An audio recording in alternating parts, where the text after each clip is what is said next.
internautas a su programa Noticias Skynet con Carlos Cabaza. En esta oportunidad, en exclusiva, tenemos una entrevista con el doctor Alberto Velarde Yáñez, candidato al Congreso por Lima Metropolitana por el Partido Acción Popular con el número 25, y también integrante de la plancha presidencial del doctor Johnny Lescano.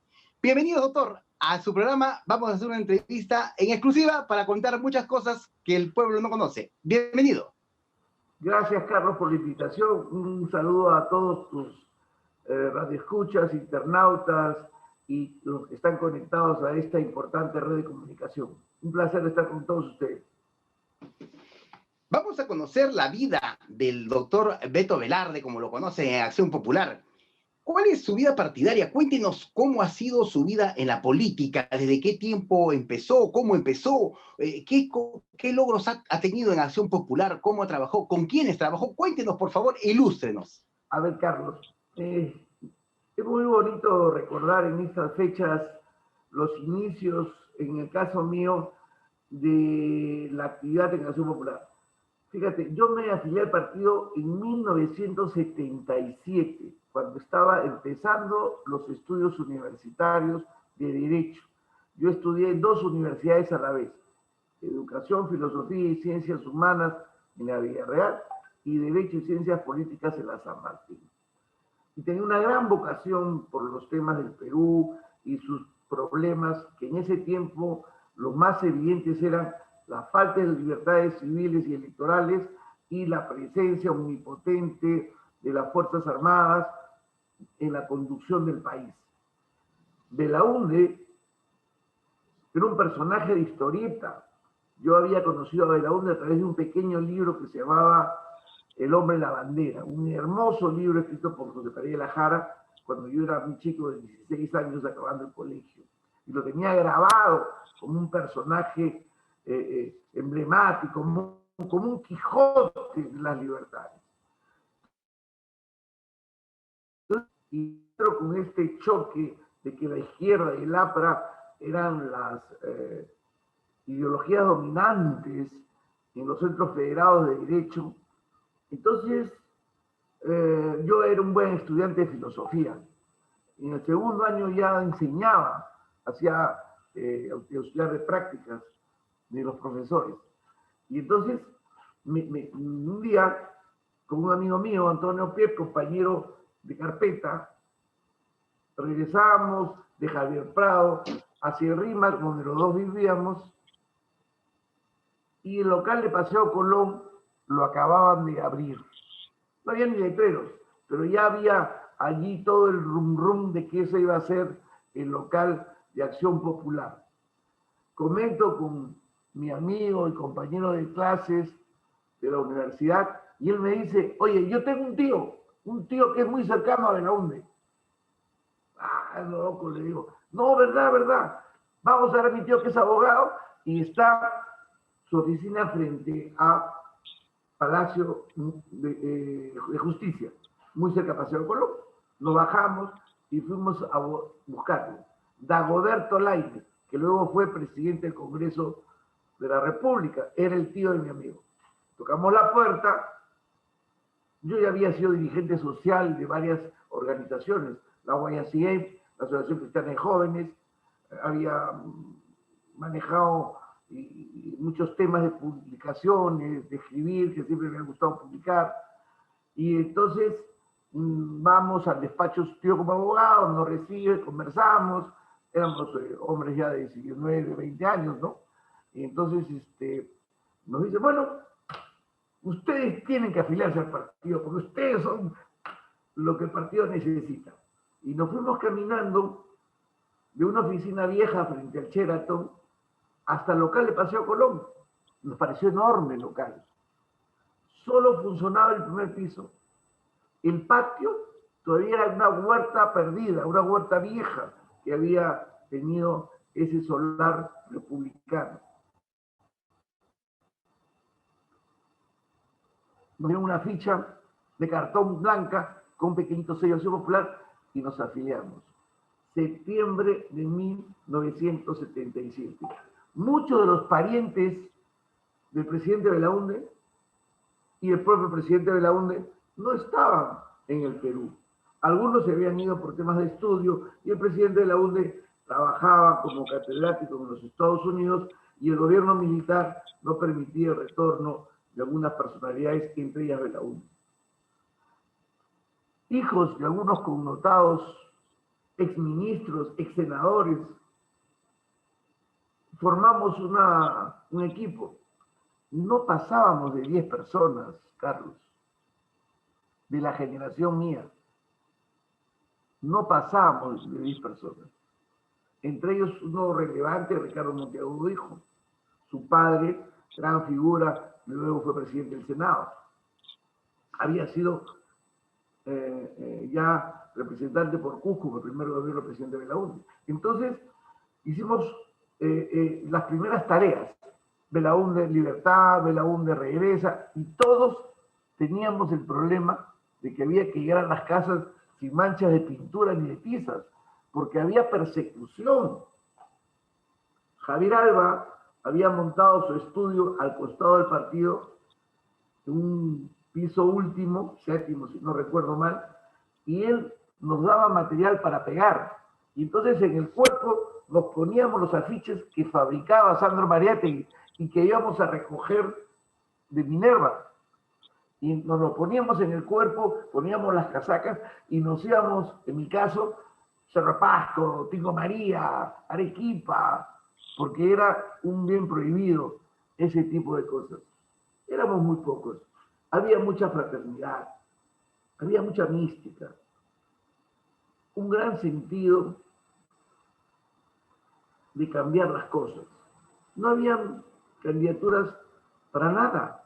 No había posibilidad de que te hagan empleado público, que te elijan regidor, que tu papá sea alcalde, que tu tío congresista, no había nada. Había que desmontar la estructura de poder de los militares, regresarnos a los cuarteles e irnos al proceso de espera al presidente de la UNE. Ese fue mi primera gran lección. Hacer partidos, abrir locales, convocar gente, leer, escribir sobre lo que estábamos produciendo. Cuando llega Belaúnde, sobre el 78-79, se produce, por supuesto, ya una agitación en el local. Comienzan a llegar más personas, comienzan a regresar los que estuvieron en el pasado, y que había una bronca con los que se habían quedado en los tiempos difíciles, en los locales y en la persecución. Una bronca porque los que se habían quedado en la administración pública los llamaban velasquistas, ¿no? Y Javier Alba era muy duro con todos ellos. No, el que se quedó con Velasco, decía, ¿no? Y el otro dice, no, pero es que yo, era mi trabajo, yo era abogado de materias laborales y tenía que quedarme trabajando en mi trabajo. Y eran muy duras las peleas. Bueno, cuando llega Belaúnde 78, Belaúnde, perdón, en 1979, cambia un poco la estrategia y dice, un ratito, no nos peleemos, hay que hacer que todos participen, los que no han tenido actos vedados en la administración pública o conductas antidemocráticas y se han quedado por sus actividades profesionales, que regresen. Y regresaron varios que luego fueron otra vez premiados con promociones a diputados y ministros. Nosotros éramos muy jóvenes, no teníamos edad ni siquiera para ir en la lista al Congreso, ni siquiera la edad para ir en la lista al Congreso. Así que ese aprendizaje fue muy importante, la proximidad con el presidente de Belaúnde también, porque tuve el privilegio de tenerlo manejando su auto, yo al costado,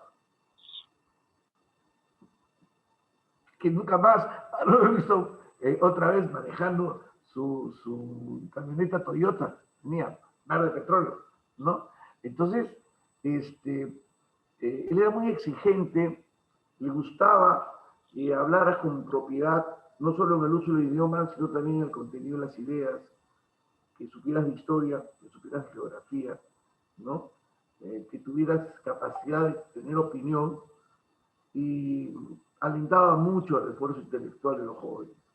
Así que esa generación creció trabajando la candidatura de Belaúnde y ganamos el gobierno. Tuvimos el enorme privilegio, un grupo, de ir del Congreso de la República el día de la juramentación a Palacio y entrar con él. Ingresamos a Palacio, creo que 10 jóvenes y algunas otras personalidades, pero Belaúnde siempre se preocupó de que hubieran muchos jóvenes en el entorno. Uno de esos jóvenes fui yo. Mi madre, que tenía un poco de desconfianza de lo que iba a ocurrir después de la victoria, dijo: hijito, no te vayas a institucionar si después de esto ya no los vuelves a ver a tus amigos. Violeta llamó a mi casa y envió una tarjeta de invitación para el cóctel de Palacio, después de esa manos de la juramentación del nuevo gabinete, asumía las funciones ya el presidente de la Unión. Tarjeta que todavía mi madre guarda en esos viejos libros de fotos que las familias saben conservar. De ahí para adelante, mi actividad en el gobierno fue tal vez una de las más relevantes en lo de mi generación. Estuve en la Comisión Bicameral de Presupuesto de la República como asistente de Sandro Mariatti, que era el presidente de la comisión. Los primeros meses, allí mi relación con Manuel Ulloa se hizo bastante fuerte y me llevaron a la oficina de presidencia del Consejo de Ministros, donde estuve todo el resto del mandato de Manuel. Hicimos una muy cercana amistad y él me presentó muchas oportunidades de orden universitario y profesional. Como yo conocía mucho a toda la gente porque había llegado antes que muchos regresaran, no solo en Lima, sino en provincias, siempre que hacíamos los viajes, sea por temas de gobierno o sea por los temas de partido, viajaba yo y armaba las guías de actividades, las personas con las que se había a reunir. En ese tiempo pues no había las tecnologías de hoy, entonces todo lo describíamos en fichas, les poníamos hasta los nombres y los sobrenombres de algunos dirigentes del partido de provincias, ¿no? Cuando Manuel llegaba, entonces los llamaba por sus nombres y los llamaba por sus apodos, que en el partido era muy peculiar ponerle chapa a todo el mundo en esa época, ¿no? Entonces, yo andaba muy cerca de él y cerca de toda una generación que me llevaba. Yo tenía 20 y picos, 23, ¿no? Y iba a Palacio, iba con Rafo y el presidente Belaúnde a la Plaza de Hacho, ¿no? Por supuesto, Belaúnde iba a la parte de abajo y nosotros nos mandaban a la parte alta, ¿no? Pero íbamos en el mismo carro, ¿no? En carro de seguridad, claro, Belaúnde adelante, entonces el carro de seguridad. Entonces, tuvimos un entrenamiento importante y también asumimos responsabilidad. Siempre fui el primero en levantarme y el último en acostarme. No bebo, no trasnocho, no hago tonterías, acabé mis carreras profesionales, fui un muy buen alumno universitario. Cuando acabó el gobierno, tuve la oportunidad de ser invitado por Violeta para presentarme a una beca a Harvard, al Political College, ¿no? Que se llama John Kennedy College, pero mi nivel de inglés no era bueno. A esa beca fue el gringo Hurtado, Juan Carlos Hurtado, que fue ministro de Agricultura, presidente del Banco Agrario y después primer ministro de Fujimori.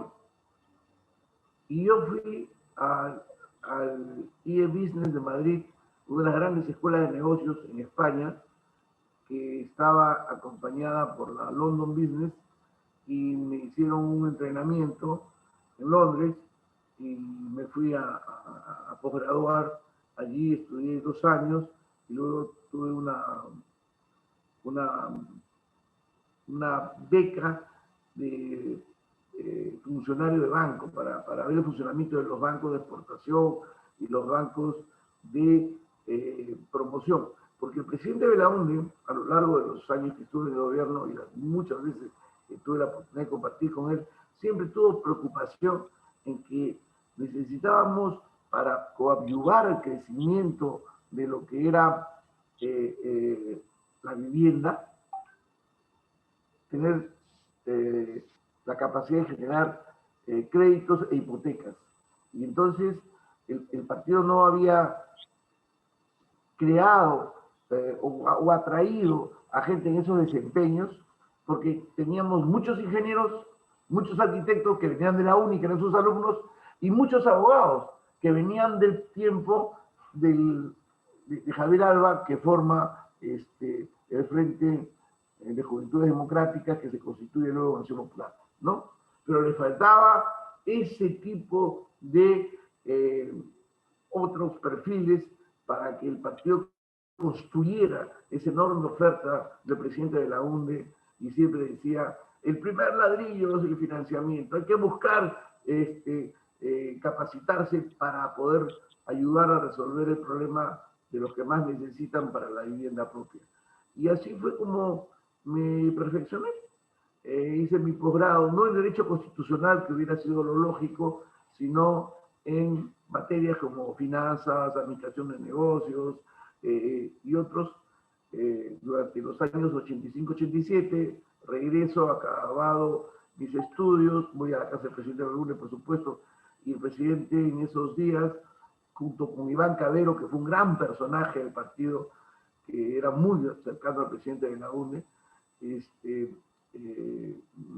me envía con Rafa de la UNE, me acuerdo, y no recuerdo bien si estaba Raúl o Raúl ya estaba allí, a la casa de Cruchaga, de Miguel Cruchaga, para poder coordinar el primer meeting contra la privatización de los bancos, la nacionalización de los bancos, ¿no? Que había que hacer una movilización que terminó en un famoso meeting en la Plaza Martín. El presidente de la UNE, desde que salí el año 85 de Perú, tenía claro que el perfil que él quería para un candidato presidencial era el perfil de Vargas Llosa, ¿no? Un hombre internacional, que pudiera conectar al Perú, que tuviera una vida ejemplar como ciudadano, con ideas propias, con prestigio interno y con capacidad lúcida de poder continuar su obra, ¿no? No lo entendió Vargas Llosa en su momento, se lo perdió, pero de la UNE tenía claro que necesitábamos que las generaciones del partido crecieran con una conducción que tuviese la posibilidad de ganar el gobierno, porque él sabía que la amalgama de un partido es tener un liderazgo donde los militantes, los dirigentes sean convocados y que este liderazgo, ¿no?, pueda tener un tiempo suficiente para llegar a formar gobierno y a mantener las banderas del partido. Así que el 87 fui regidor de Lima, el 90, hasta el 92 vino el golpe de Fujimori, salimos obviamente a pelear contra el fujimorismo. Yo era secretario nacional de asuntos municipales del partido, ya había sido secretario de Juventud, secretario departamental de Lima, etc. Yo ingresé al plenario nacional en 1980. En 1980. Antes que muchos de los que han terminado haciendo historias de sus propias vidas, ¿no?, tuvieran siquiera presencia en las altas dirigencias del partido. Entonces, he tenido casi todos los cargos. Ayer que fui al Callao con Ricardo Monteagudo a ver un local que han abierto para que se puedan formar personeros, hay varios locales interesantes en el Callao, recordábamos algunos hechos como la llegada de la UNE, que lo recibimos, hicimos un pequeño mitin en el óvalo del Callao, y también recordábamos cómo de la UNDE le gustaba los jóvenes que tenían mucha expectativa, mucha voluntad de hacer cosas, ¿no? Y a veces te jalaba la oreja bien fuerte. Y nos acordamos de una que hizo Monteagudo y me echaron la culpa a mí, que salió en el Expreso de los años tales, en una crítica a un congresista del partido, y donde me decía, si no puedes decir algo bueno de tu correligionario, no digas nada. Y yo dije, eso he hecho, no he dicho nada, yo no he dicho nada. Y el que se había mandado todo el discurso era Monteagudo, salió una columna en el Expreso y nos puso a los dos, como si hubiéramos hecho ese comentario. No, nos reíamos de cómo el partido había generado ciertos niveles de adhesión a los jóvenes de nuestra generación y cómo la política ha cambiado hoy y se ha vuelto tan mercantil y tan diferente y que ha generado pues estos vacíos graves, ¿no? Vivimos todos la década terrible de los 90 con la persecución que hizo Fujimori en el sistema de partido, la destrucción de las ideas fundamentales de la democracia y la forma en la que la corrupción se anidó en la actividad pública y también en la privada, ¿no? Y el duro esfuerzo con todo el presidente Paniagua remontar esa situación. Yo quiero contarle a tus seguidores una anécdota que ocurrió aquí en esta casa. El secretario general del partido era Paniagua.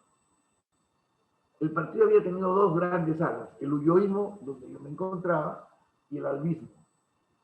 Pero habían pasado los años y el albismo y el ulloísmo se habían venido desacomodados porque Belaúnde había privilegiado a un grupo que le llamaban los violeteros, los terceristas, y que después efectivamente le decían los pollos. Entonces, llegamos ya confrontados todos ante la situación de que el partido venía muy débil porque Fujimori venía muy fuerte y Belaúnde decide respaldar la candidatura a Secretaría General del presidente Paniagua. Yo estaba muy metido en mis temas empresariales, ¿no? Y entonces se llevan, aparte de mi generación, a ese Comité Ejecutivo Nacional.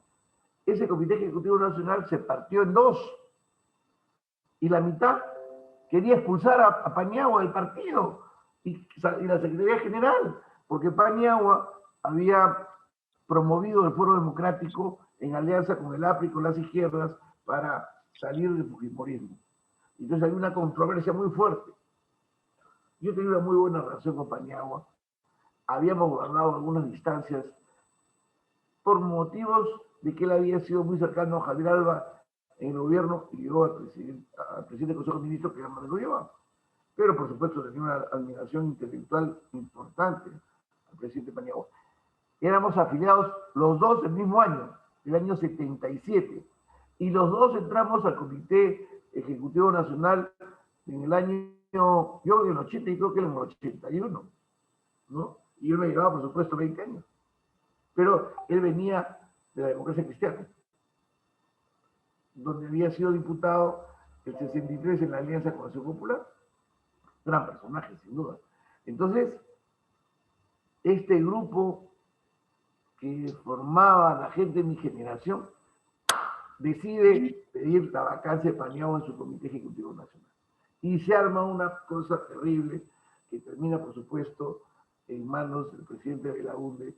Y aquí en mi casa me reúno yo con la generación y le pido al presidente Paniagua que venga. Y en ese momento lo tratábamos de Valentín, porque no había sido presidente todavía, ¿no? Y entonces él se había sentido medio incómodo con algunos de los que venían acá a casa. Yo venía en el plan de buen componedor, porque no era parte de esa bronca, y manda a Lucho Perkovich Roca, ¿no? Para ver de resolver los temas. Y aquí nos sentamos, como tantas veces, y logramos pulir las diferencias, se retiraron las cosas, apoyamos al presidente Paniagua, salimos a la lucha contra el fujimorismo, porque había una idea que se articulara con el fujimorismo, una solución política, ¿no? Que evidentemente no era la idea de Paniagua y tampoco de varios de nosotros. Así que acompañamos ese proceso que termina como es evidente en la caída de Fujimori, en la ascensión del presidente Paniagua a la presidencia del Congreso, en primer lugar, y luego a la presidencia de la República, y luego, bueno, a una relación que se fue haciendo en el tiempo cercana, estrecha, cordial, amable, de viajar hasta la China, a acompañarlo a Guatemala, a irme, en fin, a recorridos miles, ¿no? Entonces, entre el año 85 y 90 vivimos toda esta parte de la municipalidad, la parte del el enfrentamiento con las fuerzas internas del partido que no querían al Fredemo. Luego pasamos a la contienda con Fujimori, siendo regidor, y luego terminamos contra la pared, perseguidos por Fujimori, y finalmente lo derrotamos con Paniagua a la cabeza, ¿no? El partido quedó muy mal, muy débil, muy mal. Entonces, en una reunión muy especial que nunca olvidaré, Muerta Viola, en la casa del presidente de la UNE, nos invitó a un almuerzo, Javier Alba, Miguel Alba, el Chino Delgado, que había sido presidente de la Nación, yo, y si no recuerdo mal, Enrique Paredes. Y también estaba Willy, que ayudaba un poco ahí en las cosas de la casa, que era su antiguo chofer, y Belaúnde tenía muy claro que el destino del partido tenía que pasar por Paniagua, ¿no? Por eso que el 2 de septiembre del año 2001, contra algunos vaticinios que pensaban que Javier Alba, por haber sido presidente del Frente de Juventudes, o su sobrino, cualquiera de ellos, pudiera ser presidente del partido, le pide que acepte esa nominación al presidente Paniagua. Hay un hermoso discurso que mandé a editar y que siempre obsequio sobre eso y que te haré llegar, donde Paniagua diseña lo que debe ser la construcción del sistema de partidos y de la forma en la que se debe gobernar en el Perú. Entre otras cosas, dice, gobernar no es mandar, es concertar. Creo que eso se me quedó profundamente. Empujamos el acuerdo nacional como tarea que he acompañado a lo largo de estos últimos 20 años en todas mis actividades, incluso cuando no he tenido mandato ejecutivo del partido. Fui vicesecretario de política, inscribimos al partido con la nueva ley de partidos, fui ponente en la nueva ley de partidos, esos 4 miembros que tuvo el grupo de trabajo de ley de partidos por Acción Popular, Díaz Orihuela, Luis Enrique Gálvez, el que habla, y a Carlos Gallegos, logramos con otras fuerzas políticas sacar la primera ley de partidos y generar consensos que luego terminó en lo que se llamó la ley PIS, y también generamos los acuerdos para la redundancia, el acuerdo nacional, que creo que es un gran esfuerzo que hay que retomar. Durante los años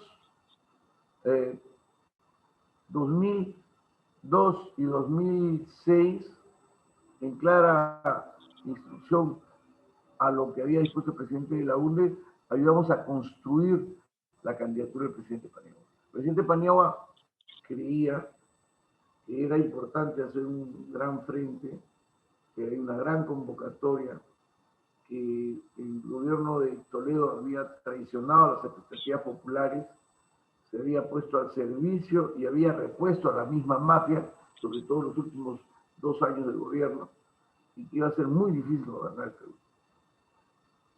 Cosa que resultó cierta, ¿no? Porque de la derrota del Frente de Centro, el cual formamos con Alberto Andrade y con Gabo Kisil como plataforma electoral para el presidente Paniagua, como vehículo de la participación de Acción Popular, cosa que todo el mundo respaldó, salvo Sandro Maretti, para ser históricamente válidos, salvo Sandro Maretti, que fue el único que se cerró en que no quería que el partido fuera con nadie, solo Valentín y Acción Popular, ¿no? Pero Valentín El presidente Paniagua decía, si no voy con el frente, no voy. Y yo era el secretario general de ese partido. Entonces, si el presidente Paniagua no iba, íbamos solos, íbamos peor. Si íbamos con el frente, había la posibilidad de sacar adelante el esfuerzo. Luis Enrique Gálvez hizo un enorme esfuerzo en su Secretaría General para acomodar el partido, que venía muy mal en la década anterior, al cumplimiento de los requisitos de la ley de partidos. Reformamos los estatutos, me tocó presidir la Comisión de Reforma del Estatuto y presentamos el expediente con un gran esfuerzo, Carlos de Valenzuela, con un gran esfuerzo de otros correligionarios de mi generación, y fuimos el primer partido en obtener la inscripción en el registro de organizaciones políticas a finales del año 2004, termino siendo yo elegido secretario general nacional del partido. Fíjate, yo había empezado algunas tareas empresariales nuevas. Entonces, promovía yo la candidatura de el exalcalde de Huancayo, Pedro Morales, que había trabajado además muy cerca también con el presidente Paniagua en esos años. Pero por distintas razones, el resto del grupo que había hecho el esfuerzo no se sentía muy cómodos y insistieron en que yo fuera. Y en una reunión en la casa de Paniagua, cosa que no he contado, Luis Enrique y yo y el presidente Paniagua, en su casa, me insisten en que yo sea candidato. En ninguna de las candidaturas, mi querido amigo querido, ni en esta última, me he movilizado para ser candidato. Es más, he tenido que desmovilizarse de algunas tareas personales, empresariales, para poder aceptar estos encargos. Y algunas han terminado con mis relaciones conyugales, ¿no? La última, la del Congreso Complementario, por ejemplo, terminó con... Ya la cosa tampoco no venía bien, ¿no? Pero fue así. Luis Enrique me invitó a ser su vicesecretario de política, me vino a tocar la puerta de casa. En esa reunión terminé aceptando ser candidato a Secretaría General. Cuando gané la Secretaría General, competí contra Johnny Lescano, contra Pedro Morales y contra Elías Mendoza. Cuando murió el presidente Paniagua en el año 2007, evidentemente, como corresponde al quehacer político, asumí el precio de la derrota y no postulé a la presidencia del partido, ni postulé a ningún cargo ejecutivo del partido, ni postulé a ninguna candidatura de nada, ¿no? A pesar de que las decisiones fueron hechas por el Congreso del partido, a pesar de que era muy clara la voluntad del presidente Paniagua de caminar por ahí, y a pesar de que era evidente que habíamos enfrentado un poder económico y un poder político que quería mantener la corrupción intacta que había dejado Fujimori en las instituciones como el Ejército, la Fiscalía, el Poder Judicial, la Contraloría y los medios de comunicación, etcétera. La muerte de Paniagua me afectó mucho, me afectó profundamente. Y además me dejaron todas las cuentas. Yo reconstruí el local de Acción Popular totalmente, porque estaba por ser declarado inhabitable. 7 meses de trabajo. Modifiqué todo, redes de agua, desagüe, electricidad, cajas de intercambio de luces, puse vigas, columnas donde no había, sacamos toda la madera podrida de esa casa histórica, traje especialistas para que pudieran remodelar la fachada, porque le habían vuelto una casa hechiza, etc. Cuando termina ese ciclo, yo sentí que era un momento en el cual debía hacer otras tareas. Sentí que de alguna manera, no habíamos logrado conectarnos, primero, con la voluntad de gran parte del partido, y segundo, no habíamos logrado movilizar a los ciudadanos con ideas claras. Y por supuesto, como corresponde, asumir esa responsabilidad. Sabía que había un grupo mafioso, poderoso, pero que no terminábamos de mirar la figura. De ese año 2007 hasta el año 2014, me dediqué profundamente a las actividades empresariales, a publicar, a viajar, a muchas invitaciones a distintos partidos políticos que habían heredado las relaciones del presidente Paniagua para escuchar, ver, aprender, no con la intención de regresar a la política activa, electoral interna, sino con la idea de poder escribir un relato de lo que había ocurrido en eso que Paniagua llamaba la campaña envenenada. Y he hecho muchas notas para eso, y he escrito muchos personajes, que a lo largo de estos años, la aparición de las investigaciones en Brasil, Castillo de Arena se llama la primera investigación, y la segunda, Lavallato, estamos hablando del año 2014, ¿no? Que ya nos enteramos de estas investigaciones, y ya esa sombra de corrupción que había habido en el proceso se termina de aclarar y queda precisa la forma en que se organiza la campaña envenenada contra Paniagua del año 2006. Entonces, decido volver para dar testimonio de la lucha que hicimos y de la manera poco honorable que muchos se portaron con Paniagua dentro del partido y sin duda alguna fuera del partido.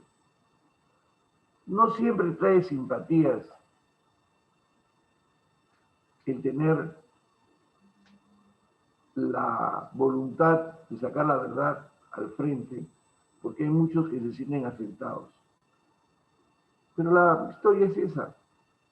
En el 2006 hay personajes que quisieron ser, ahora en la última, candidatos a presidente por Acción Popular y que apoyaron a Lourdes Flores. Y la financiaron a Lourdes Flores en el 2006. Y otros que les daba ser igual candidato por cualquier organización y se enfrentaron a Paniagua, aceptando ser candidatos de otros partidos, incluido el partido de gobierno de esos días. No nos olvidemos de eso. Se fueron personajes muy cercanos, hicieron sus propios partidos. No les gusta que se les recuerde, pero lo hicieron. Terminado ese ciclo, en el 2015, dije no, tenemos que evitar que esto continúe y tenemos que no solo dar testimonio de lo que hubo y corregir lo que se hizo mal, sino también quitarle al Perú este yugo de un conjunto de monopolios y oligopolios que explotan los recursos naturales y también los recursos fiscales para provecho de pocos. Y en consecuencia volví a activar, regresé a ver a los dirigentes con los que había trabajado, noté muchos cambios, muchos cambios. En el año 16, en la elección interna, no apoyé a Barnechea porque me parecía que no estaba imbuido del espíritu del partido, ni que le preocupaba mucho hacer reflotar la organización, sino que quería ser candidato porque era parte de su currículo vitae y era un hombre que le parecía que podría ser candidato igual de Acción Popular, que de Somos Perú o de cualquiera que le invitara, ¿no? Esa impresión me dio y le dije que no, pero que si quería ser candidato para después, yo compraba un par de camionetas y dábamos la vuelta al país durante 4 años, rearmábamos el partido y podíamos hacer un cambio, porque hay que rehacer el partido. Trabajo que algunos amigos nuestros debieron hacer, pero prefirieron quedarse sentados en su curul del Congreso y no asumir las banderas del partido en elecciones del 2011. En 2011 no fuimos en ganancia electoral con Toledo, fuimos invitados por Toledo. Nos dieron 8 o 9 puestos de invitados, sin ningún derecho. La noche anterior, en el comité político en la casa de Víctor Andrés, yo estuve en la casa de Toledo, con Bruce. Me dijeron, no va a haber alianza, les vamos a dar algunos para que participen. Y casi todos participaron, yo no, en 2011. Entonces mis diferencias se fueron marcando. Y mis objetivos también. En estos últimos meses, diría este último año, ya se notaba claramente nuestro distanciamiento sobre la relación con el fujimorismo y la situación de plantear una solución en el Congreso disuelto sobre algunos grandes temas, ¿no? Creo que algunos de los parlamentarios perdieron su conexión con las bases del partido y con las ideas del partido y solo estaban en la ruta de sus propias perspectivas, ¿no? Y eso nos llevó a un rompimiento en la bancada donde el Lescano muestra una condición frontal de distancia con el fujimorismo y también muestra que con valentía, con veracidad, con sentido histórico y con responsabilidad de futuro se puede enfrentar a estos grandes males de la nación, la corrupción política y los monopolios. Así que en estos últimos meses, el Lescano tuvo la cortesía de invitarme a ser parte de la fórmula presidencial y en consecuencia hemos trabajado juntos algunos proyectos como este, son las bases del plan de gobierno que hemos presentado al partido en el momento de la elección y que ya se ha inscrito, como corresponde a la fórmula ganadora, en el jurado de las elecciones y que ahora estamos terminando de hacer las derivaciones que correspondan para que cuando lleguemos al gobierno, estoy convencido que el Lescano será presidente del Perú, podamos hacer que el plan sea lo suficiente para afrontar las graves crisis que se nos acercan. Así que esa es mi historia en lo que corresponde a mi quehacer en el partido, que ha sido largo, porque ha sido 43 años, mi querido Carlos. Beto, vamos a enfocar con esa experiencia vivida, con ese conocimiento adquirido que has conocido a Valentín Paniagua, al presidente Fernando Belaúnde, a Javier Orlandini, a Manuel Ulloa Elías, con ese conocimiento y con esa energía de juventud cuando entraste y esa motivación, ¿qué le dices a los jóvenes de ahora para poder convocarlos para que sigan esos pasos, esa forma de vida de hacer política, participando en un partido y trabajando por el Perú, para que amen al país, como decía el presidente Belaúnde? Darle un mensaje a toda esta juventud que nos está mirando en este momento, que tienen entre 20, 30 años y que quieren saber cómo hago para ayudar a mi país, qué es lo que tengo que hacer, cuál es mi ruta política. Mensaje.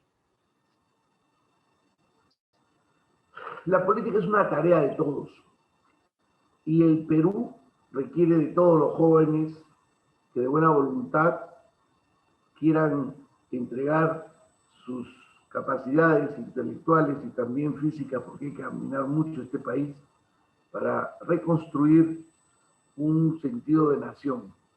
Hay una anomia, un rompimiento de los lazos que históricamente nos reunían y que ha generado una sociedad, tal vez no la más pobre, pero sin duda la más distante unas de otras.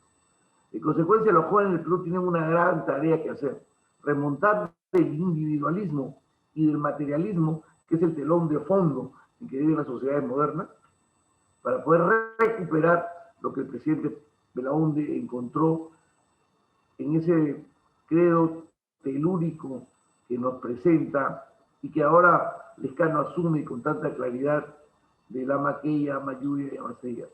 Eso es la esencia de lo que es Acción Popular, una escuela para amar al Perú. Y los jóvenes, un lugar donde aprendan a amar al Perú, pero también a tomar decisiones por su propio futuro. Porque no habrá oportunidad para todos si es que hoy día no revertimos las condiciones perversas sobre las que giran las decisiones del gobierno y del Estado. Para que los jóvenes tengan oportunidades, los jóvenes tienen que asumir sus tareas. Y sus tareas serán, como decía el presidente Belaúnde, empezar a trabajar en sus actividades locales. Tendrán que ayudar, como en antiguo, en la Minca o el AINI, para poder generar soluciones a través de lo que yo llamo el asociativismo. Hay muchas tareas asociativas que hacer: protección a los niños, a la mujer, ayuda a los ancianos, que ese es un trabajo de formar colectivos en las grandes ciudades para dar amparo. También tenemos algunas otras tareas asociativas, como por ejemplo reforzar la educación de los niños entre los jóvenes universitarios de los propios barrios, bajar a poder enseñar matemáticas y comprensión de lectura para mejorar los recursos escasos que tiene el país. También hay algunas tareas de saneamiento y de protección de viviendas que podemos hacer.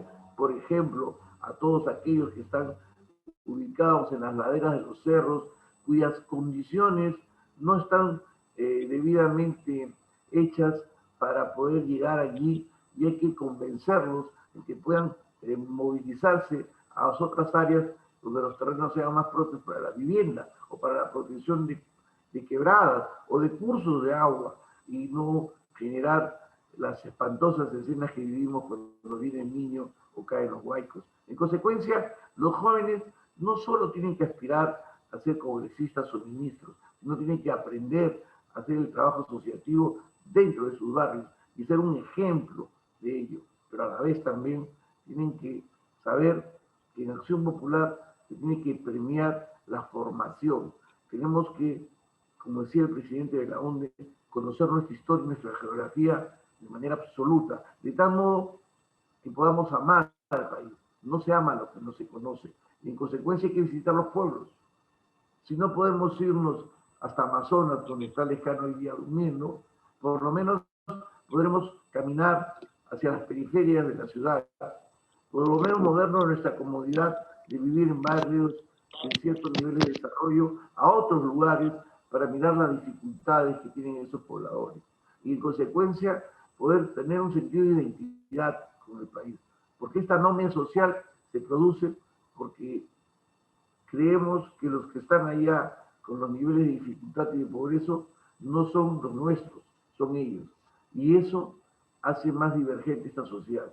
Creo que el presidente Belaúnde nos volvería a animar a todos a hacer la travesía de la conquista del Perú por los peruanos, y comenzando a conquistar las propias calles de nuestro vecindario para darles seguridad, para darles bastante compañía que hoy día requieren los ancianos, que pueden tener cierto nivel de comodidades, televisor o teléfonos, pero de repente están muy solos y hay un trabajo importante que hacer allí.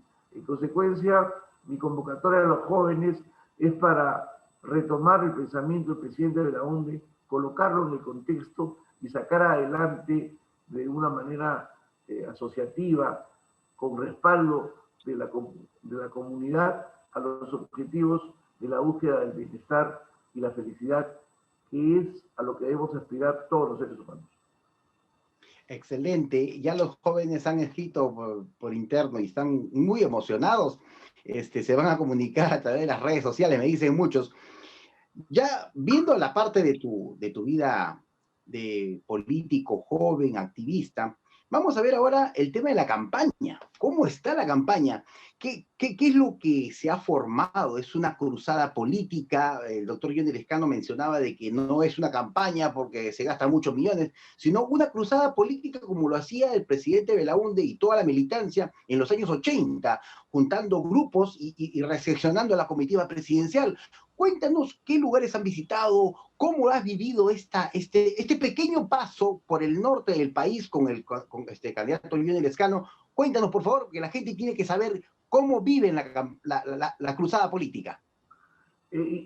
Mira, Carlos, en Huaral, saliendo de Lima en el primer día de la campaña, había un grupo muy animado de gente de todas las generaciones esperándonos, ¿no? Y había un vehículo, esos medios tartanados que siempre apoyan haciendo sus parlantes, ¿no? Y daba vueltas por donde estábamos y decía, esta es la cruzada correligionaria. Y le pregunto a Johnny, le digo, cruzada correligionaria, ¿qué se le ocurrió esa palabra? Porque correligionario es una persona, ¿no?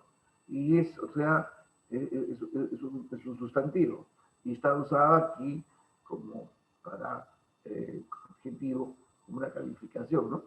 Entonces, pero me gusta, le digo, me gusta esta entre comillas, de formación, porque muestra que es una cruzada de hermandad, porque eso es un correligionario, es un hermano de creencias, ¿no? Y le da sentido a este esfuerzo que estamos haciendo en medio de la pandemia, en medio de la escasez, en medio de la dificultad, en medio también de que algunos alentaban que esto no iba a funcionar. Pero la recepción de los afiliados, de los viejos militantes, ha sido extraordinaria. Los ciudadanos se han comportado también muy receptivos a los mensajes del Lescano. Hemos logrado visitas rápidas a Huaral, Chancay, Huacho, Barranca, por ejemplo, en los primeros 3 días del inicio de la campaña, reunirnos con los pescadores, los sindicatos y los medios de comunicación, sin duda, los jóvenes del partido, los jóvenes no afiliados también han tenido una participación interesante. Ha venido mucha gente vinculada a los servicios de lucha ante COVID, enfermeras, funcionarios de salud, ¿no? Y una cosa graciosa, yo ni tenía mucho predicamento con la policía, porque yo no sabía, les voy a contar, su padre fue sargento de la Guardia Civil. Y los policías saben que el papá de este candidato presidencial, 18 años congresista de la República, fue un sargento de la Guardia Civil. Entonces tienen una identidad impresionante con Lescano, ¿no? No sé, en perspectiva lo verán que alguno de sus hijos también podrá ser en los próximos años un candidato presidencial. Y como consecuencia también tienen una gran simpatía por el partido, porque es un partido que abre puertas a distintos ciudadanos con orígenes diversos. Esto, además de reconfortante, como tú entenderás, ¿no?, nos ha permitido sumar discursos. Por ejemplo, en Huaral hubo un personaje al final de los 70 muy querido, ¿no? Reinaldo Espinosa, que fue congresista, pescador, dirigente local, dirigente también de los agricultores, muy hábil. Un hombre delgado, que andaba con chaqueta negra, fumaba mucho, y a que fuimos muchas veces a visitarlo a Huaral antes de ser el congresista en 80, porque era parte del grupo de trabajo de Elías Mendoza, que era el líder del Comité Departamental de Lima de esos años. Y Lima Metropolitana y las provincias eran un solo comando. Y entonces íbamos a Huaral Y Guardia era muy pequeñito, muy verde y muy pequeñito. Y él era muy preocupado, y un gran noctámbulo, y un gran conversador, y un gran bebedor de ron y pisco. Y el buen Elías Mendoza le gustaban sus buenos piscos. Así que nos íbamos a cada rato allá a hacer cosas, ¿no? Y hicimos una muy buena amistad. Entonces lo recordé ahí, y de repente apareció el hijo. Y de repente apareció los vecinos de Reinaldo. Y fue muy emocionante, Carlos. Muy emocionante porque estábamos en un mercado, caminando al frente de un mercado, guardando las distancias de la pandemia, teniendo a la gente alejada, tratando de poner la mano nada más, ¿no? Pero haciendo que vaya iónico dos nada más para dejar toda la mancha ahí atrás. Pero fue realmente cómo fue acercándose la gente. Cuando llegamos a el punto central de la visita oral, que es el salón comunal dentro del espacio del centro cívico, cuyo eje sin duda es la municipalidad provincial, me tocó hablar a mí, hice recuerdo a Reinaldo Espinosa, pero también hice recuerdo que yo había ido a inaugurar ese local, acompañar al presidente de la UNA, a Violeta Correa, a el ingeniero Álvaro Blanco Satisteva, alumno de Belaunde, que había presidido la corporación. Y yo, con mis 26 años, era miembro de la corporación en representación del ministro de Pesquería. Y el ministro era Ismael Benavides, que luego fue ministro de Economía y ministro de Agricultura de otros gobiernos, ¿no? En ese local, les dije, en este local, aquí hemos venido a empezar el crecimiento de Huaral con esta obra fabulosa que el presidente de la UNE dispuso y la corporación en los años 80 construyó. Fue muy emocionante, sin duda, para mí y para muchos de los que estaban, que eran hijos y sobrinos y parientes de muchos de estos. Luego hemos tenido momentos muy simpáticos, por ejemplo, en Lambayeque, ¿no? Hicimos el recorrido típico, Ferreñáfera, Chiclayo, etcétera, ¿no? Pero en Lambayeque, cerca al Museo Tumbas de Zipán, se hizo un almuerzo, ¿no? Típico de recibimiento. Había que guardar las distancias. Yo soy de muy poco comer, soy de muy poco beber, salvo agua, ¿no? Entonces, estos estaban ahí muy avanzados ahí en sus emociones, sobre todo la muchachada, ¿no? Entonces yo decidí comer antes algo ligero fuera, donde no hubiera tanta gente, además por el problema del COVID y demás, y luego regresé a saludar. De repente, cuando hemos llegado yo a la mesa donde estaba el congresista Campos, estaba John y su esposa, Patricia, y algunas congresistas, de repente salta una mujer y me abraza, ¿no? Una mujer pequeña, y era una amiga de toda la vida, Miriam López, que ahora está de candidata, y 9 años, ¿no?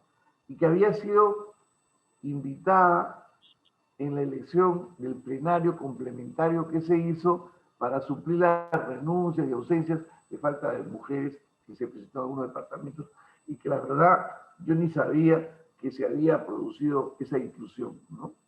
Fue muy halagador, muy fraterno, ¿no? Porque ella es una persona de mi generación, ¿no?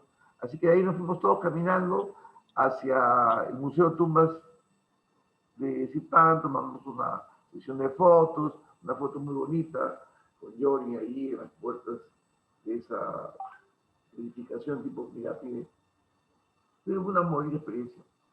De las varias que hemos tenido, por supuesto, después fuimos a Piura, hicimos todo Piura, claro está, y creo que una muy emotiva fue la llegada a Hornos.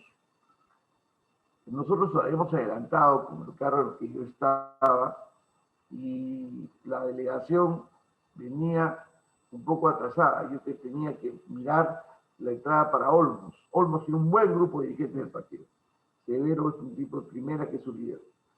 Y bueno, pero la gente no se reía, ¿no? Entonces, fuimos 2 camionetas de avanzada, los invité a tomar un café, éramos como 8. Y dijimos, oye, acá no hay nadie. No veíamos a nadie. Una plaza grande, pero no se veía la gente. Y ya estábamos casi 1 hora, 40 minutos tarde del punto de entrada. Llegamos a las 7 y era 7:40. Y recién se aparece. Y se aparece con un carro, con bocinas, sonidos, y de repente no sé de dónde sale la gente y comienzan a tirar bombardas, como si fuese Año Nuevo, ¿no? Y la gente, ya tuvimos que subirnos a una especie de atrio que había al lado de la municipalidad, ¿no? Para poder hablar desde allí. Yo no hablé, habló solo Johnny, el día era muy largo, ¿no? Y la gente seguía saliendo. Y se hizo un meeting de esos que no deben hacerse, ¿no? Pero no podíamos controlar que la gente siguiera saliendo. Y bueno, llegó un momento en que había toque de queda y había que ir a dormir a Piura. ¿No? Entonces, problema. Ya, decidimos salir la caravana y Johnny con su esposa, rodeados de un montón de gente local, ¿no? Se quedaron atrapados, no pudieron salir rápidamente de esto. Los otros carros que veníamos en la caravana, que éramos 3, salimos. Y cuando de repente volteamos, digo, ¿y dónde está el carro del candidato presidencial? Nos paramos, esperamos unos minutos, de repente nos adelantó. Ya llevaba un chofer local y que conocía muy bien la ruta. Así que terminamos, debíamos haber llegado al toque de queda 10 de la noche al hotel, y llegamos a las 11 de la noche al hotel. 1 hora pasada el toque de queda, ¿no? Pero cumplimos toda la agenda, ¿no? Bueno, ahora yo me regresé de Piura por temas que tenía que ver la instalación de las oficinas para plan de gobierno, el cuidado del local central, que ya lo estamos terminando de pintar fachada y colocar las banderolas. Se nos ha notificado para retirar el viejo letrero, porque el centro histórico y monumental y todo eso lo tiene prohibido, así que hemos ido a tomar las medidas del caso para evitar multas, etc. Así que me tuve que hacer las tareas. Ellos están bajando de Chachapoyas a Cajamarca, y en Cajamarca se toman el avión y se vienen a Lima el día 20. Así que la campaña tiene mucho ánimo. Las encuestas publicadas por Datum, ¿no?, muestran que en realidad, salvo el inflado del señor Forsyth, ¿no?, que estoy seguro que más allá de ser un personaje de televisión, todavía está muy inmaduro para dirigir los destinos, si quiere la victoria, porque no ha logrado terminar su mandato. Estamos muy bien ubicados. Y además, creo que la marca, la Lampa, el partido, su historia, el liderazgo del presidente Belaúnde, el reconocimiento a las jornadas del presidente Paniagua, su grande largo, cualquier conducta deficitaria que en los últimos años algún personaje con la camiseta del partido haya cometido en contrario a nuestras tradiciones democráticas, ¿no? Y también creo que el discurso de Johnny ayuda mucho a la situación de hoy, porque es un discurso sencillo, valiente, de un hombre honrado, corajudo, ¿no?, que tiene ideas claras y que estoy seguro que va a ser el gran protagonista de las elecciones del año 2021. Vamos a enfocarnos que, como están haciendo una cruzada política, Por las redes muchos militantes se comunican y preguntan cuál es el comando de campaña, quién está a cargo, cómo ubicamos, cómo podemos conectarnos con Beto Velarde, queremos apoyar, queremos recepcionarlos. ¿Cómo haríamos para que la gente sepa un lugar de comunicación fijo para que se puedan comunicar con Beto Velarde? ¿Y qué es lo que tiene que hacer los otros comandos de los candidatos de cada departamento para que puedan hacer las recepciones? ¿Cómo coordinar contigo para saber y qué va a llegar el candidato en qué momento? Por favor, para que los militantes entiendan eso. A ver, yo creo que debemos entender que hay una organización natural producto de la división política del Perú.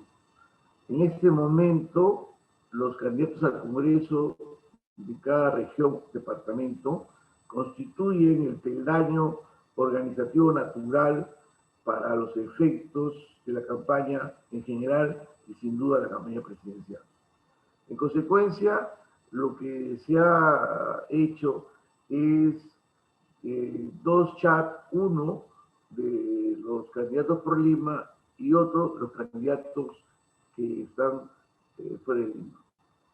Esos chats están conectados a través de un comunicador que recibe todas las propuestas, todas las sugerencias de visitas, las empaqueta y se las envía a Johnny, y normalmente conmigo las vemos y se distribuye un poco el peso de la agenda que va a haber.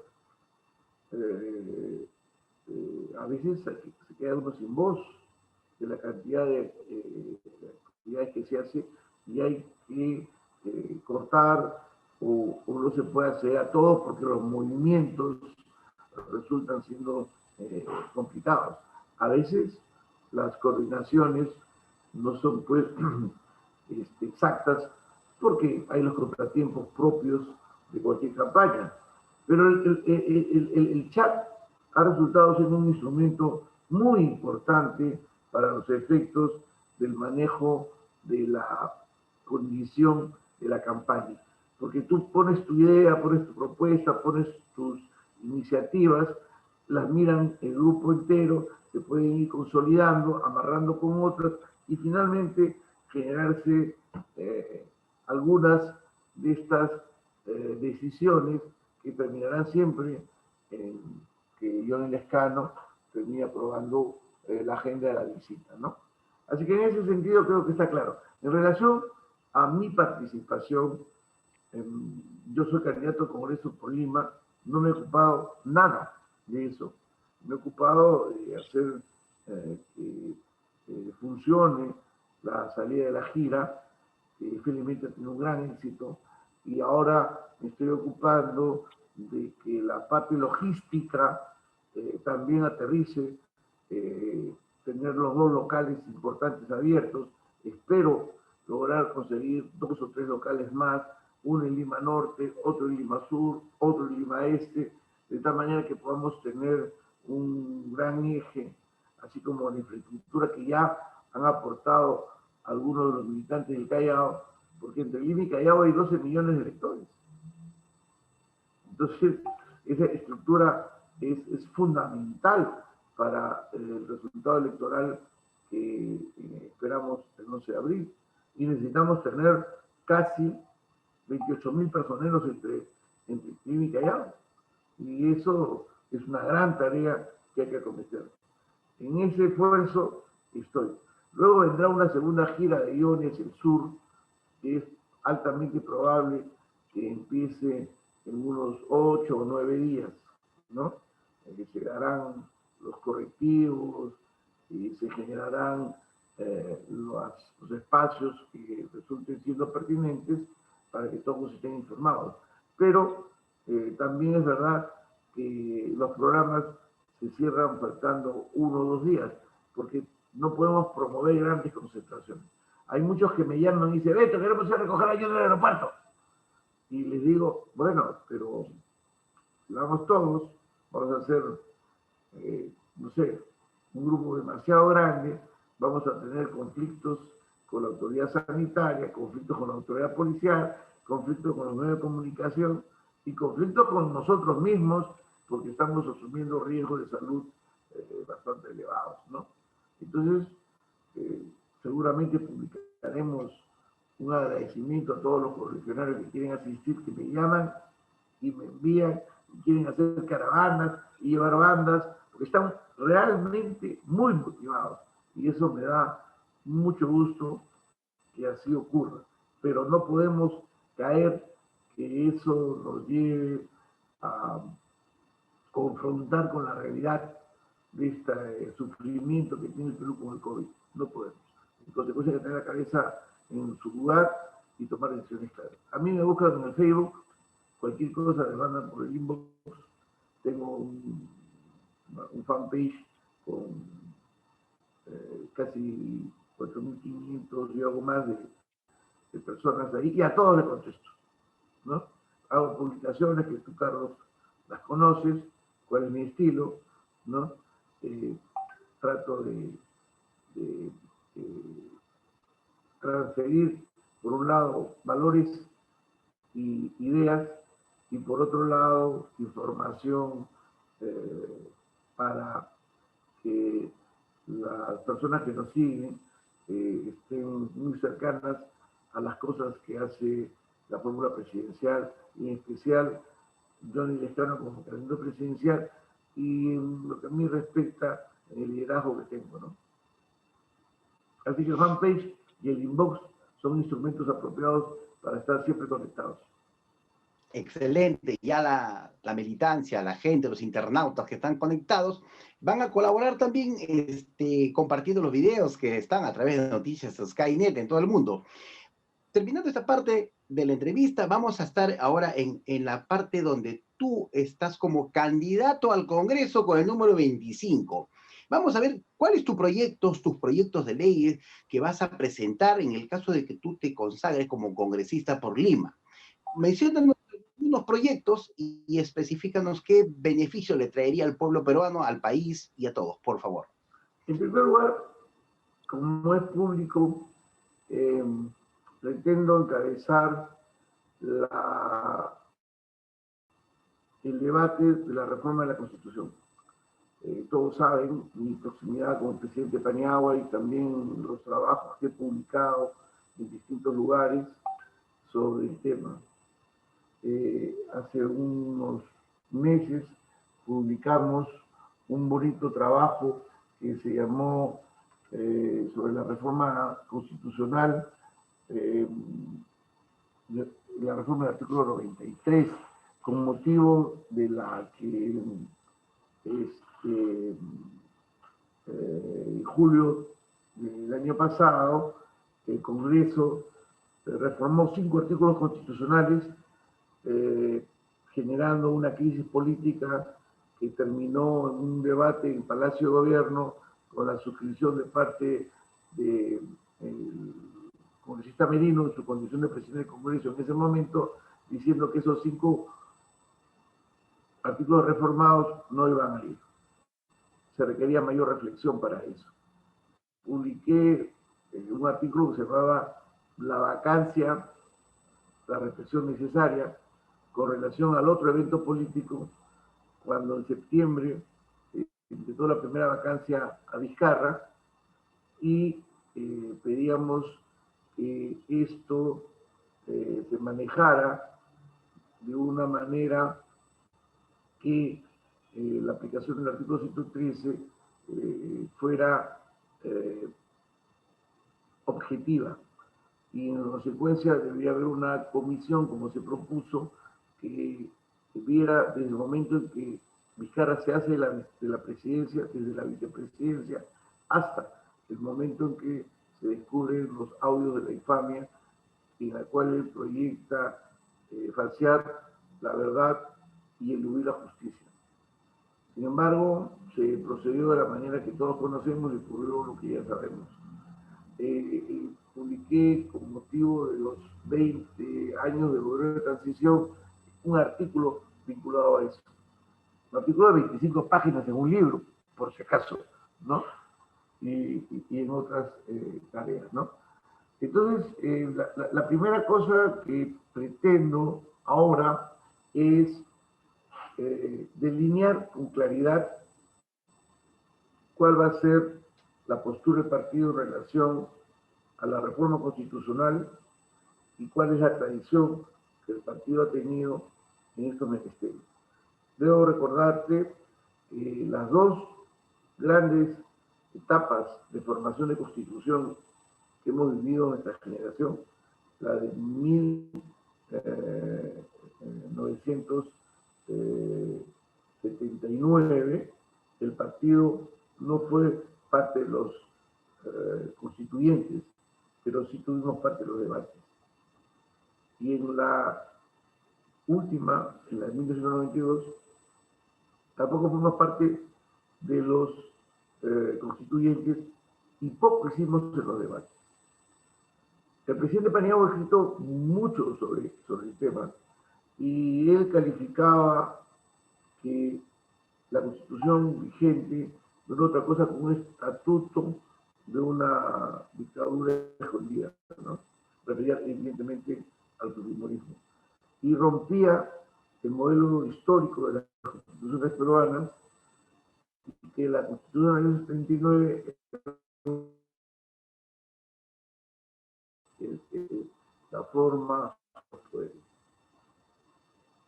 creo con firmeza que tenemos que repensar lo que es el modelo económico, especialmente en lo que toca a lo subsidiario que puede o no ser el Estado, y también el tema de la relación del Poder Ejecutivo y el Poder Legislativo. El Poder Legislativo debe tener una mayor capacidad de decisión y de reflexión, y el Poder Ejecutivo debe tener una menor capacidad de presión sobre el Congreso. Quiero hacer un pequeño paréntesis. En el mundo de hoy, la concentración de capitales hace que muy rápidamente se mueva la economía. Se mueve más rápido que las decisiones que hace la política. Y te voy a poner un ejemplo para que tú y nuestros oyentes nos puedan seguir con facilidad. Las vacunas. Hoy una empresa descubre un medicamento que le sirve a la humanidad.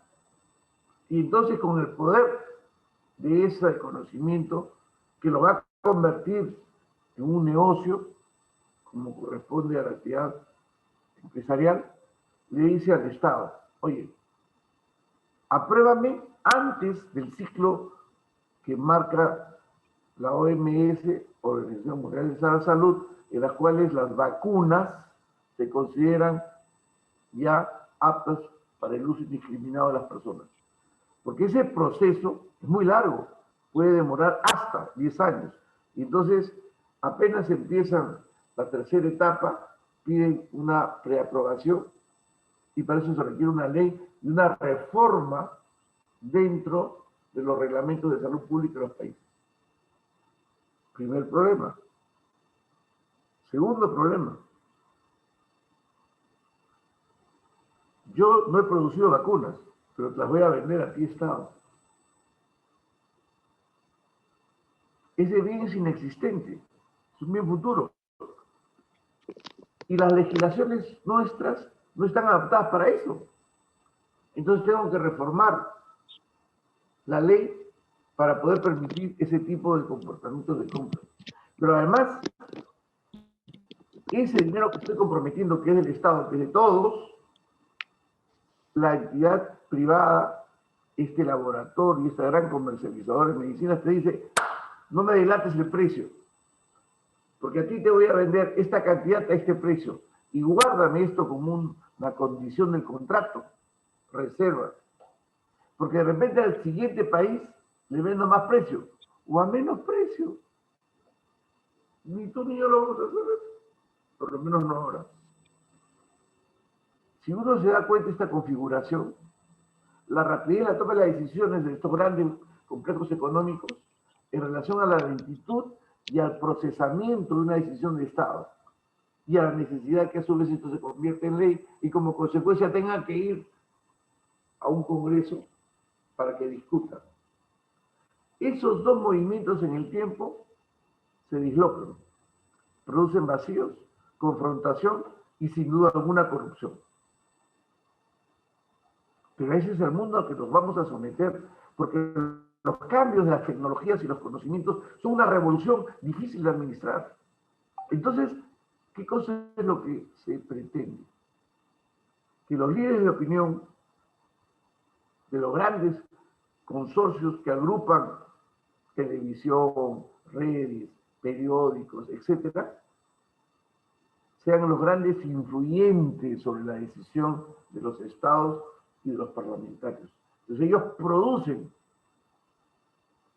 contenidos, así como se lo dan el director de noticias al teleprompter para que lo lea el comunicador, producen para que también se lo lleven al congresista para que firme y aceleradamente, sin entender muchas veces lo que están haciendo, tengan que votar y sacar una reforma. Ese es el mundo que estamos. Entonces, hay que volver a mirar la Constitución y mirar cómo hemos diseñado la definición del poder en el Perú.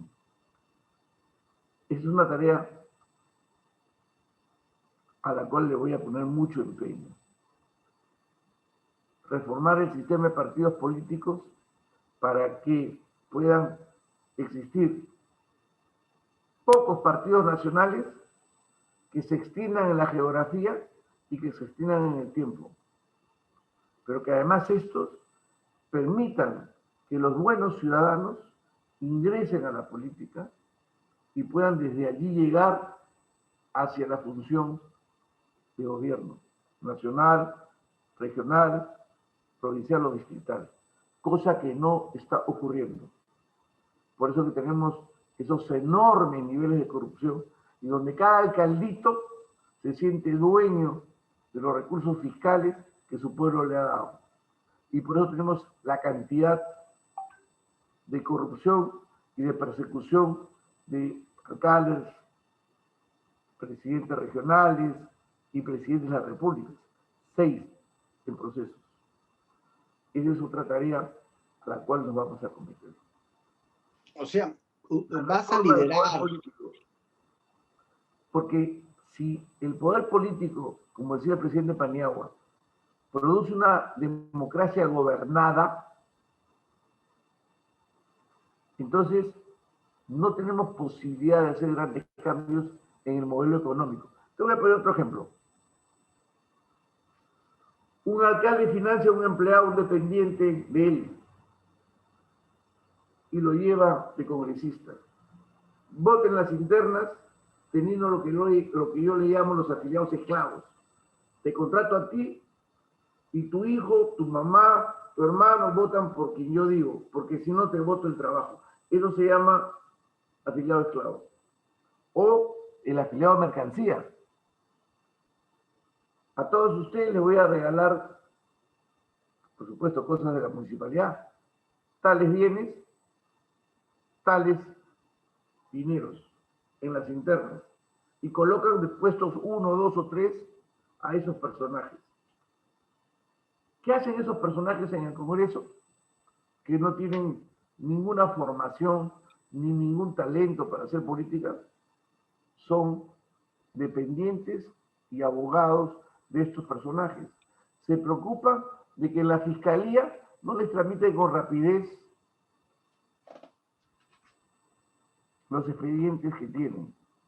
Se preocupan de que los jueces los remuevan antes que sancionen si es que no va a ser favorable la resolución de su alcalde. Se preocupan que en la Contraloría le cambien el funcionario para poner un compadre que les pueda hacer más suave el peritaje. Se preocupan de que el ministro de Economía le dé el voto, el congresista, para que al alcalde le den mayor presupuesto. Y voy a poner un ejemplo con nombre propio porque yo no me gusta hablar al aire. ¿Alguien recuerda a Lucianita León? ¿Cuál era su business? ¿No era la socia del alcalde que terminó preso de La Victoria? no recibió una cantidad de dinero para hacer estas gestiones? La pregunta, ¿Lucerita León es la inventora de esta rueda? No, eso se llama cleptocracia. Lo hemos descrito muchas veces y lo hemos confrontado cuando esta cleptocracia era tipificada en el gobierno nacional. Hoy día se produce en los gobiernos locales. Y eso nos va a corroer profundamente como sociedad y como partido. Y en eso también vamos a intervenir. En consecuencia, el modo de hacer política tiene que cambiar para que pueda cambiar el modo de controlar la economía. Fíjate, el presidente Kennedy en 1962 decía, el poder económico por definición es expansivo. Todo lo quiere comprar, todo lo quiere vender. Le corresponde a cada generación que se circunscriba, se apriete, se acote ese poder económico, y eso tiene que hacerlo los jóvenes de cada generación. El presidente Kennedy no era un comunista.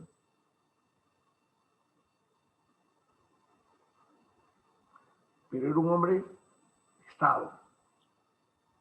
Y eso pretendemos hacer en este país.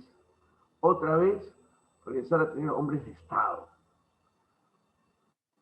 No personajes colocados para servir intereses puntuales. No abogados de negocios para defender los intereses de los monopolios y los oligopolios, sino hombres de Estado, que estén preocupados por el Perú y por el futuro de todos los peruanos. Pero además tengo otros puntos de trabajo de esta gran reforma que el país necesita en los temas de control, los temas de presupuesto público. Fíjate, casi el 30% del presupuesto de los ministerios y otras principales unidades de gasto se devuelve. Y a la hora de estar venciendo, se hacen compromisos para poder retenerlos. Y en esos compromisos que ocurren desde mitad de diciembre hasta primeros de enero, se hace cualquier tipo de contratación. Cualquiera. Desde informes que ya se hicieron y se cambian la página y el contratista y se los entregan, cobran y se mandan la plata por abajo, hasta contrataciones de asesorías y de personales y otros, para gastar la plata que no pudieron hacerlo en otros momentos del calendario. Eso tiene que ser un delito. Cuando descubrimos que el funcionario ha contratado a su novia, como vergonzosamente lo hemos visto hace poco, al papá de la novia, ¿no? Eso tiene que cesar, y para eso se tiene que generar normas de otro tipo, donde no solo castiguemos al infractor, sino también castiguemos a quienes funcionan como comparsa de ese infractor. Porque ahí hay un responsable de la tesorería, del presupuesto, de la planificación, de la oficina de control interno. Todos ellos miran a otro lado. Yo me gusta poner ejemplos y decía, si yo voy a mi oficina y se me pierde un lapicero, bueno, pues aquí le voy a echar la cuota, se puede estar viado, etc. Ya. Pero si se pierde mi escritorio, en mi oficina, donde están todos mis empleados, todos mis trabajadores, los tengo que votar a todos.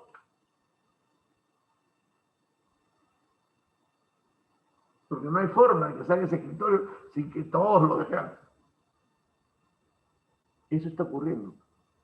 Tenemos que hacer que la sanción en este tipo de delitos del manejo del presupuesto del Estado no solo sea para el beneficiario directo, sino también para que aquellos que, omitiendo su deber, se vuelven cómplices. Omitiendo su función, se vuelven facilitadores, ¿no? Ese es un tema. El otro tema es tenemos que legislar para que no se sigan produciendo lo que llamamos la puerta giratoria.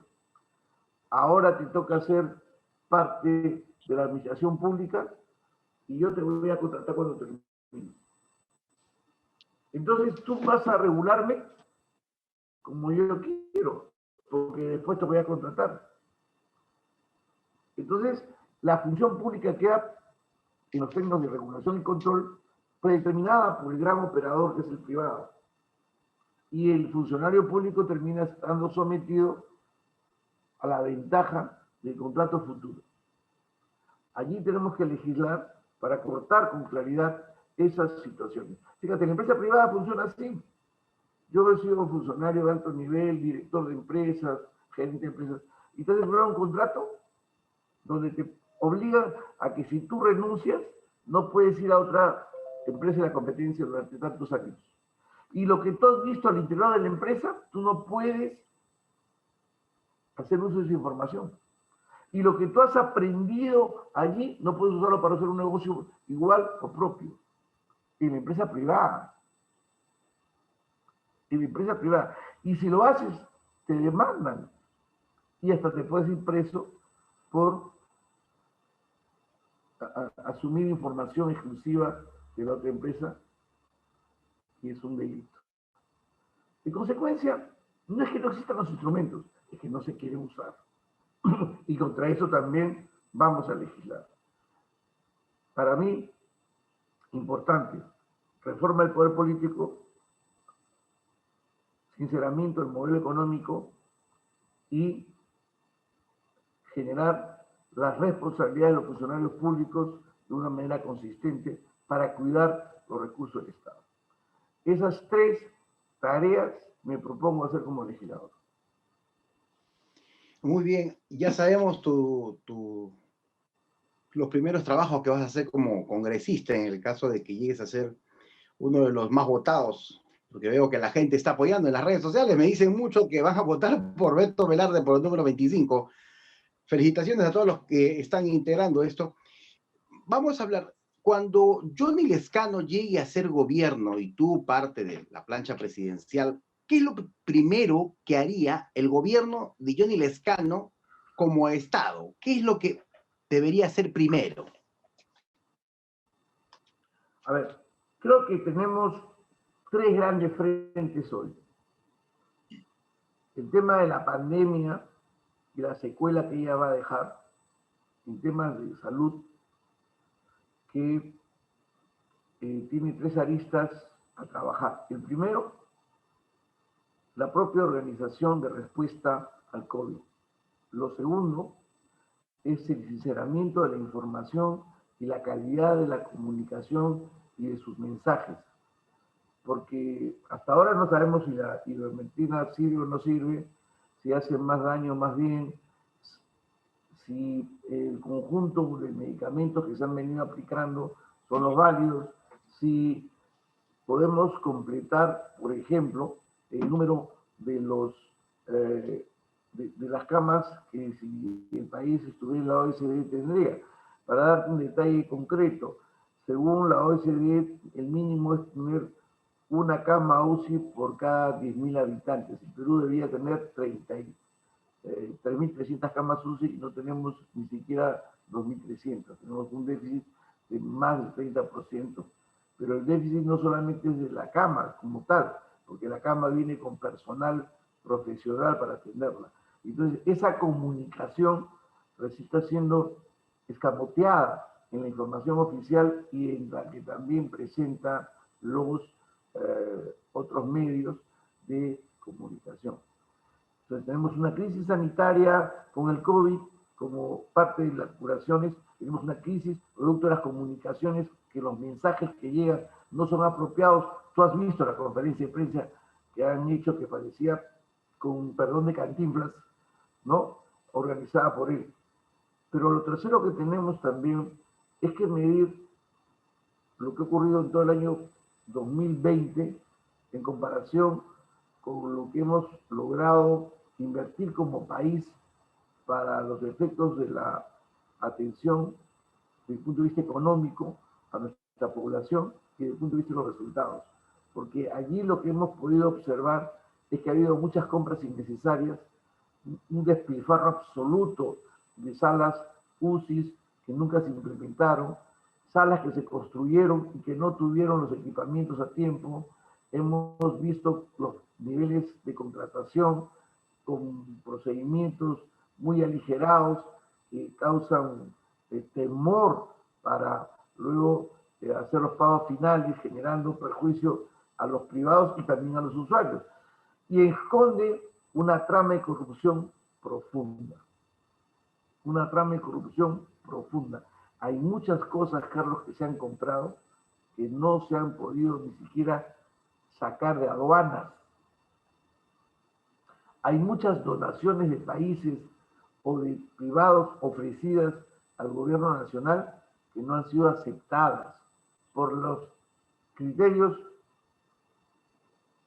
menos imaginables que podamos tener. En consecuencia, ese es un primer gran tema que tratar. Pero tenemos otros grandes temas que resolver. Como decía, la conformación de un consenso para la nueva Constitución. Conformación de consenso para la nueva Constitución. Proponemos una Constitución social que permita un futuro común, que dé bienestar y que se alcance para todos los peruanos. Además, queremos una economía social de mercado de la verdad, para que le sirva a la gente, para que esté al servicio del hombre y no al revés, de que nosotros, los ciudadanos, estemos al servicio de la economía que solo favorece a pocos. Queremos un gobierno transparente, un gobierno que permita ser fácilmente auditado, un gobierno que permita que sepamos todos en tiempo real qué hizo el señor Cavazza cuando lo han hecho jefe de una parte del Estado en la administración de esos recursos. ¿Qué cosas los ha hecho, cuándo los ha dispuesto y por qué?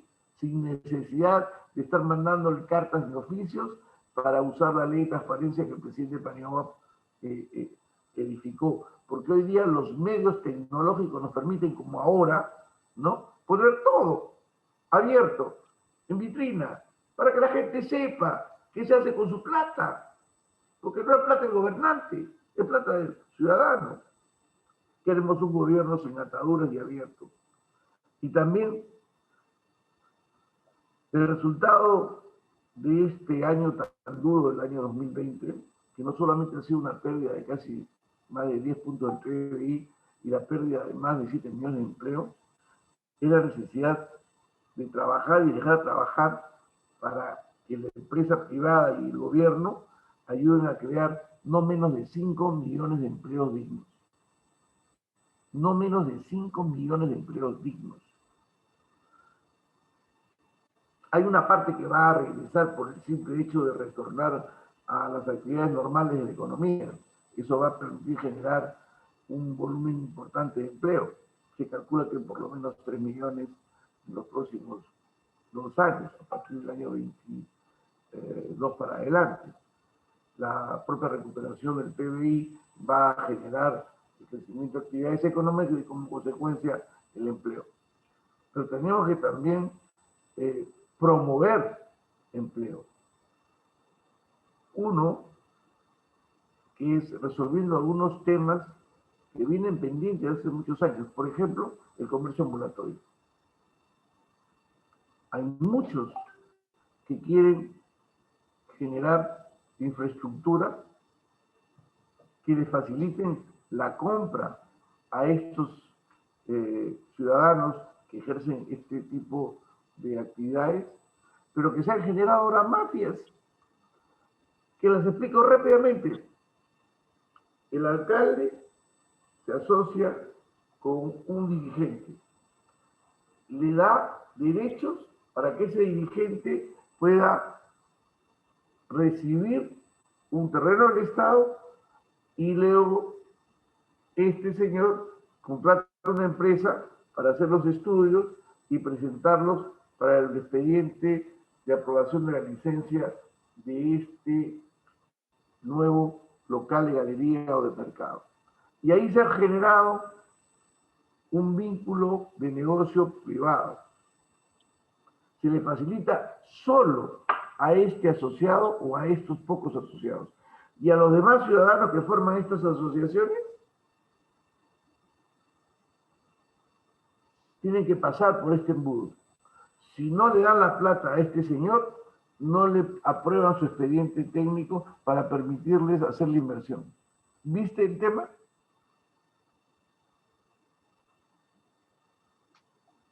Entonces terminan haciendo ricos a sus hijos, a sus nietos, a sus mujeres o a otro tipo de sus relaciones, generando esclavitud y dolor y esfuerzo en los comerciantes de verdad, porque les hacen esta negociación perturbadora a una condición natural. Y a su vez eso detiene la velocidad de la resolución del comercio ambulatorio y de la generación de estos puestos de trabajo. Eso vamos a resolverlo. Para eso requieres un presidente honrado y valiente como es Lescano, para romper con esas mafias. Mafias que tienen congresistas hoy, que se han hecho ricos y que ponen a sus hijos de alcalde y ellos son congresistas, o a sus mujeres. Y viven de generar esas extorsiones para la dación de licencia de funcionamiento o licencia de construcción. Tenemos que romper eso. Bueno, Y es la generación de empleo digno que queremos hacer.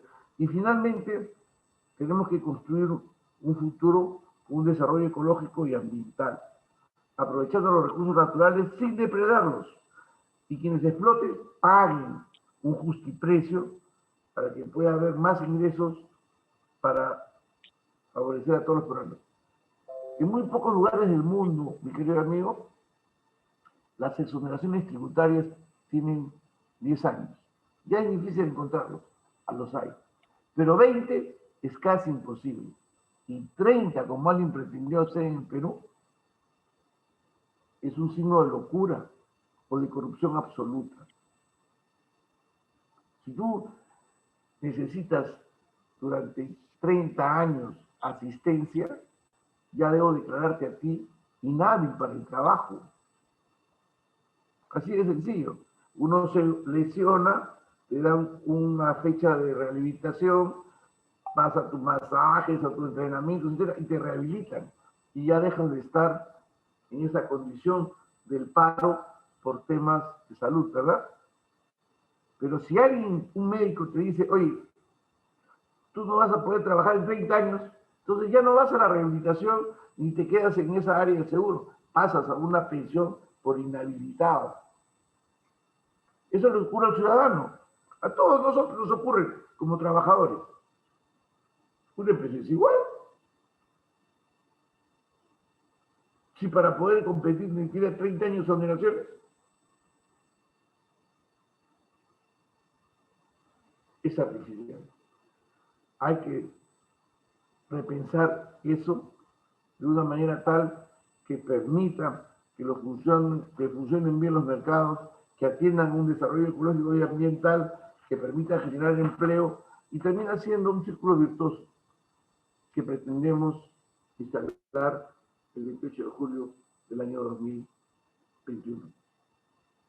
Bueno, hemos ya llegado casi al final de la entrevista con el doctor Alberto Velarde, candidato con el número 25 por Lima y parte de la plancha presidencial del doctor Johnny Lescano. Palabras finales para la militancia, para los internautas y para poder despedir ya la entrevista y agradecerte de antemano, Beto Velarde, por estar en esta gran entrevista en exclusiva. Gracias, Carlos, por esta larga conversación que me permite ordenar algunas ideas.